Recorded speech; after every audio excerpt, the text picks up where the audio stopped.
រកាសាំងខព្រះសង្ឃជាសាវកហើយព្រះធម្មមានប្រព្រានលោប្រទេបានដល់សំគួរក៏សាមីចេកម្មគឺប្រទេបានគួរដល់សាសម្មាទិបញ្ញាយតិវិញ្ញាតារិពុរិសញ្ញោគាព្រះសង្ឃអនាតារមរិយ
ពុទ្ធោជាពាក្យដល់ប្រសាវិសេសពាក្យថាពុទ្ធោជាពាក្យដល់ឧត្តមពិតពាក្យដទៃ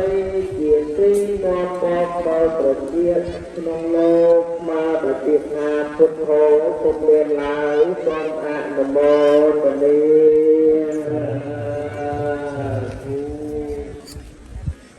ធម្មោតិវចនាសេដ្ឋាធម្មោតិបត្តមុតតមានភៈទេនៈសមੰលោកេអញ្ញੰសោតរតាយណាពាក្យថាធម្មោជាពាក្យដល់ប្រសើរវិសេសពាក្យថាធម្មោជាពាក្យដល់ឧត្តមពុទ្ធពាក្យដទៃដែលជាទីនាំមករស់ដល់ប្រជាស្ដាប់ក្នុងលោកមកដល់ពាក្យថាធម្មោពុំមានឡើយសូមអនុមោទនាសង្ឃោតិវចនាសេដ្ឋាសង្ឃោតិបត្តមុតតមានភៈទេនៈសមੰលោកេអញ្ញੰសោតរតាយណាពាក្យថាសង្ឃោជាពាក្យដ៏ប្រសើរបំផុតពាក្យថាសង្ឃោជាពាក្យដ៏ឧត្តមពុទ្ធពាក្យដទៃដែលពីរោត្រជាតិស្មើនឹងពាក្យថាសង្ឃោមិនមានឡើយសូមអនុមោទនាយោកាបដោតអេពេអាបំយាកកាលកាតោអតិតោកានិចេប្រាំកតោលោកេតាយៈតិយអោយៈពោមហាកាមិកាបតាព្រះពុទ្ធជារិបញ្ញជាបំណាំសំបានព្រះអង្គប្រាណាវកតាអរយុរំដល់ចង្កា